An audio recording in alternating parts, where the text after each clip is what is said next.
ಇರಾನ್ನ ಜೊತೆಗಿನ ಅಮೆರಿಕ ಮತ್ತು ಇಸ್ರೇಲ್ ನಡುವಿನ ಯುದ್ಧದ ಪರಿಣಾಮ ಆಗಿ ವಿಶ್ವದ ಪ್ರಮುಖ ಇಂಧನ ಚಾಕ್ ಪಾಯಿಂಟ್ಗಳಲ್ಲಿ ಒಂದಾದಂಥ ಹಾರ್ಮುಜ್ ಜಲಸಂಧಿಯಲ್ಲಿ ಈಗ ತೀವ್ರ ಉದ್ವಿಗ್ನತೆ ಉಂಟಾಗಿದ್ದು ಜಾಗತಿಕ ತೈಲ ಮಾರುಕಟ್ಟೆಯಲ್ಲಿ ಭಾರಿ ಅಸ್ಥಿರತೆ ಕಂಡುಬಂದಿದೆ. ಜಲಸಂಧಿ ಸ್ಥಗಿತಗೊಳಿಸುವಂತಹ ಒಂದು ಭೀತಿಯಿಂದ ಕಚ್ಚಾ ತೈಲದ ಬೆಲೆಗಳು ಏರಿಕೆಯಾಗಿವೆ. ಜಾಗತಿಕವಾಗಿ ಬಳಕೆಯಾಗುವಂಥ ತೈಲದ ಸುಮಾರು 1/5 ಭಾಗ ಹಾಗೂ ಹೆಚ್ಚಿನ ಪ್ರಮಾಣದ ನೈಸರ್ಗಿಕ ಅನಿಲವು ಹಾರ್ಮುಜ್ ಜಲಮಾರ್ಗದ ಮೂಲಕನೇ ಸಾಗುತ್ತೆ. ಈ ಪ್ರದೇಶದಲ್ಲಿ ತೈಲ ಟ್ಯಾಂಕರ್ಗಳ ಮೇಲೆ ಇರಾನಿನ ದಾಳಿಗಳು ನಡೆದ ಬಳಿಕ ಸಾಗಣೆ ಚಟುವಟಿಕೆಗಳು ಬಹುತೇಕ ಸ್ಥಗಿತಗೊಂಡಿವೆ. ಇರಾನ್ನ ಕ್ರಾಂತಿಕಾರಿ ಗಾರ್ಡ್ ಕಾರ್ಪ್ಸ್ ಅಂದರೆ IRGC ಕಮಾಂಡರ್ ಸೋಮವಾರ ಹಾರ್ಮುಜ್ ಜಲಸಂಧಿಯನ್ನು ಮುಚ್ಚಲಾಗಿದೆ ಅಂತ ಘೋಷಿಸಿ ಈ ಮಾರ್ಗದ ಮೂಲಕ ಹಾದು ಹೋಗೋದಕ್ಕೆ ಪ್ರಯತ್ನಿಸುವಂಥ ಯಾವುದೇ ಹಡಗಿನ ಮೇಲೆ ತೀವ್ರ ದಾಳಿ ಮಾಡಲಾಗುತ್ತೆ ಅಂತ ಎಚ್ಚರಿಸಿದ್ದಾರೆ. ಅಂದರೆ ಟ್ಯಾಂಕರ್ಗೆ ಬೆಂಕಿ ಹಚ್ಚುವಂಥ ಆಕ್ರಮಣಕಾರಿ ಕರೆಯನ್ನು ನೀಡಲಾಗಿದೆ. ಇದುವರೆಗೆ ಕನಿಷ್ಠ 5 ಟ್ಯಾಂಕರ್ಗಳು ಹಾನಿಗೊಳಗಾಗಿದ್ದು 2 ಸಿಬ್ಬಂದಿ ಸಾವನ್ನಪ್ಪಿದ್ದಾರೆ. ಸುಮಾರು 150 ಹಡಗುಗಳು ಇರಾನ್ ಮತ್ತು ಓಮಾನನ್ನು ಬೇರ್ಪಡಿಸುವಂಥ ಜಲಸಂಧಿ ಸುತ್ತಾನು ಸಿಕ್ಕಾಕೊಂಡಿವೆ. ಶನಿವಾರ ಇರಾನ್ ಮೇಲೆ ಅಮೆರಿಕ ಮತ್ತು ಇಸ್ರೇಲ್ ಜಂಟಿ ದಾಳಿ ನಡೆದ ಬಳಿಕ ಉದ್ವಿಗ್ನತೆ ಮತ್ತಷ್ಟು ಗಟ್ಟಿಯಾಗಿದೆ. ಶುಕ್ರವಾರ ಬ್ಯಾರೆಲ್ಗೆ $73 ತಲುಪಿದಂಥ ಕಚ್ಚಾ ತೈಲದ ಬೆಲೆ ಸೋಮವಾರ $79.40ಗಿಂತನೂ ಮೇಲಾಗಿದ್ದು ಹೂಡಿಕೆದಾರರಲ್ಲಿ ಈಗ ಆತಂಕ ಹೆಚ್ಚಾಗಿದೆ. ವಿಂಡ್ವರ್ಡನ್ ಹಿರಿಯ ಕಡಲ ಗುಪ್ತಚರ ವಿಶ್ಲೇಷಕಿ ಮಿಶೆಲ್ ಬ್ಯಾಕ್ಮನ್ ಪ್ರಕಾರ ಸಂಚಾರ ಕನಿಷ್ಠ 80% ಕುಸಿದಿದೆ.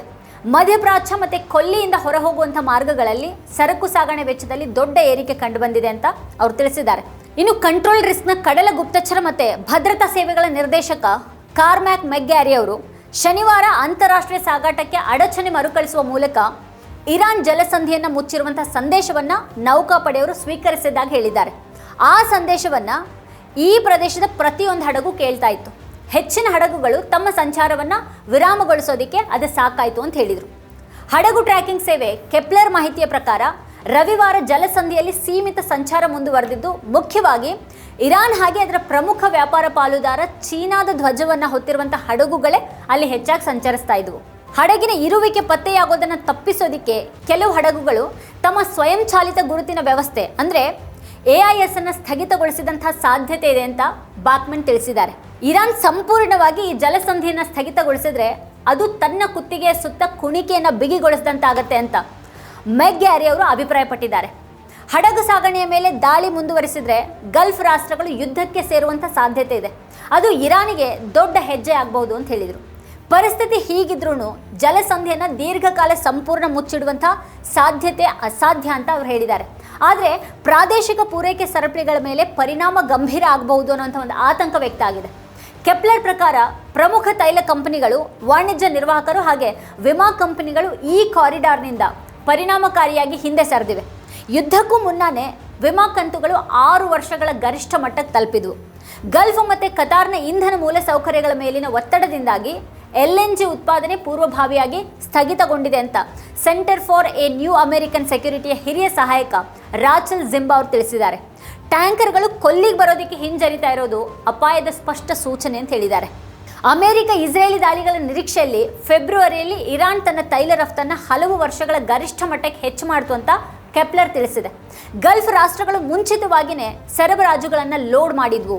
ಇದರಿಂದಾಗಿ ಅಲ್ಪಾವಧಿಯಲ್ಲಿ ಪೂರೈಕೆ ಸಮಸ್ಯೆ ಸ್ವಲ್ಪ ಮಟ್ಟಿಗೆ ತಗ್ಗಿತ್ತು ಅಂತ ಜಿಂಬಾ ತಿಳಿಸಿದ್ದಾರೆ. ಹಾರ್ಮುಜ್ ಜಲಸಂಧಿಯ ಮೂಲಕ ಸಾಗುವಂಥ ಈ ಕಚ್ಚಾ ತೈಲದ ಸುಮಾರು 70% ಏಷ್ಯಾಕ್ಕೆ ಸಾಗುತ್ತೆ. ಚೀನಾ, ಭಾರತ, ಜಪಾನ್ ಮತ್ತು ದಕ್ಷಿಣ ಕೊರಿಯಾ ಪ್ರಮುಖ ಖರೀದಿದಾರರು ಅಂತ US ಇಂಧನ ಮಾಹಿತಿ ಆಡಳಿತ ಹೇಳಿದೆ.